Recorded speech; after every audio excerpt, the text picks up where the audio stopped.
ऊधम सिंह नगर के डेरा कार सेवा प्रमुख बाबा तरसेम सिंह के कत्ल की गुत्थी उलझ गई है। पुलिस ने एनकाउंटर में एक शूटर को ढेर कर दिया है। 7 लोग गिरफ्तार भी किए गए हैं, मगर मिस्ट्री नहीं सुलझ रही। आखिर क्यों? वारदात में इस पर करेंगे बात, मगर पहले एक कत्ल की ऐसी कहानी जिसमें कातिल की कत्ल करते वक्त आखिरी आवाज मोबाइल फोन में रिकॉर्ड हो गई। इस आवाज ने न सिर्फ कत्ल की गुत्थी सुलझाई, बल्कि पूरे केस को पलट कर रख दिया। सबसे पहले इस ऑडियो क्लिप को ध्यान से सुनिए। समझाया था मैं, तो उसके लिए मैं कुछ भी कर सकता हूं मैं। और अब इस सीसीटीवी फुटेज को देखिए। इस फुटेज में एक शख्स एक ट्रक के गेट के पास खड़े होकर कोई काम करता हुआ दिखाई दे रहा है। थोड़ी देर तक जोर लगाने के बाद वो खिड़की से हटकर ट्रक की बॉडी से बंधी एक रस्सी खोल कर लाता।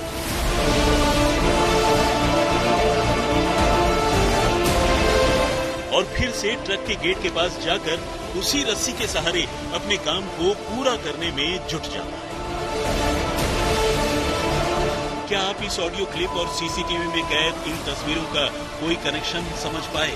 अगर नहीं तो चलिए हम आपको बताते हैं, लेकिन साथ ही ये भी बताते हैं कि सच जानकर आपके लिए अपने कानों पर यकीन करना शायद मुश्किल हो जाए। तो सुनिए।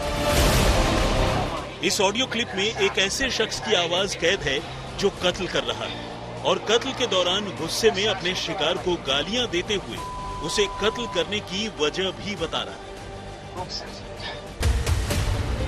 और इस सीसीटीवी कैमरे में जो तस्वीर कैद हुई है वो तस्वीर भी उसी कत्ल की है जिसका ऑडियो अभी अभी आपने सुना है।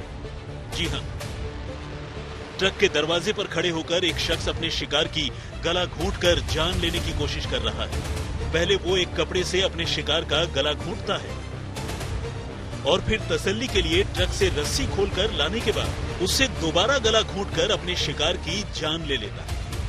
अब इसे ऊपर वाले का इंसाफ कहें, तकनीक का कमाल, या फिर कातिल की बदकिस्मती। कातिल के लाख सावधानी बरतने के बावजूद कत्ल के ऑडियो और वीडियो सबूत अलग अलग फोन और सीसीटीवी कैमरों में कैद हो गए और अब यही सबूत कातिल के गले की फांस बनने जा रहे हैं। मामला गाजियाबाद का है, जहां एक शख्स अपनी शादीशुदा प्रेमिका के साथ मिलकर पहले उसके पति का कत्ल कर देता है और फिर लाश डासना के पास हाईवे पर फेंक कर फरार हो जाता है। लेकिन जब पुलिस गुमशुदा शख्स की तलाश शुरू करती है तो न सिर्फ कत्ल की सच्चाई सामने आ जाती है, बल्कि कत्ल का ऑडियो और वीडियो सबूत भी हाथ लग जाता है। इस कहानी की शुरुआत कुछ यूं हुई। 9 अप्रैल को गाजियाबाद के सिहानी गेट थाने में राधा नाम की एक महिला ने अपने पति मनोज की गुमशुदगी की रिपोर्ट लिखवाई। मनोज के मोबाइल फोन की सीडीआर की जांच करने पर पुलिस ने पाया कि उसकी लाश डासना के पास पड़ी हुई है। पुलिस ने लाश बरामद कर उसके पिता से बात की। घर वालों ने मनोज की पत्नी पर ही अपने पति का कत्ल करवाने का शक जाहिर किया।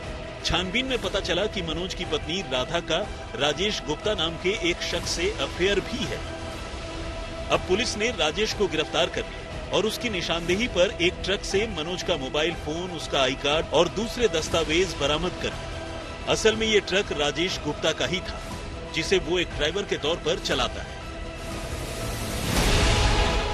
पूछताछ में राजेश ने कत्ल की पूरी कहानी बताई। उसने बताया चूंकि मनोज की पत्नी के साथ उसके रिश्ते हैं और मनोज इसका विरोध करता था, तो इसलिए उसने और मनोज की पत्नी ने मिलकर मनोज के कत्ल की साजिश रची।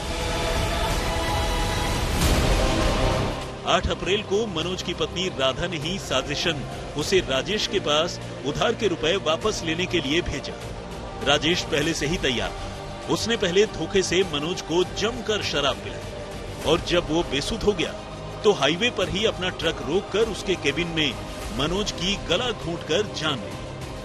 लेकिन इत्तेफाक से वहां लगे सीसीटीवी कैमरे में न सिर्फ कत्ल की तस्वीरें कैद हो गई, बल्कि मरने वाले यानी मनोज के मोबाइल फोन का ऑडियो रिकॉर्डर भी गलती से ऑन हो गया और कातिल की आवाज भी साफ साफ रिकॉर्ड हो गई, जिसमें कत्ल करते हुए राजेश न सिर्फ मरने वाले को गालियां दे रहा है, बल्कि उसे कत्ल करने की वजह भी बता रहा है।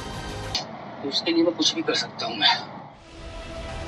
बहरहाल अब पुलिस ने कातिल जोड़ी यानी प्रेमी और मरने वाले की बीवी को तो गिरफ्तार कर लिया, लेकिन ऑडियो वीडियो क्लिप की सूरत में जो सबूत पुलिस के हाथ लगे हैं वो अनोखा है। मयंक गौड़, गाजियाबाद, आज तक।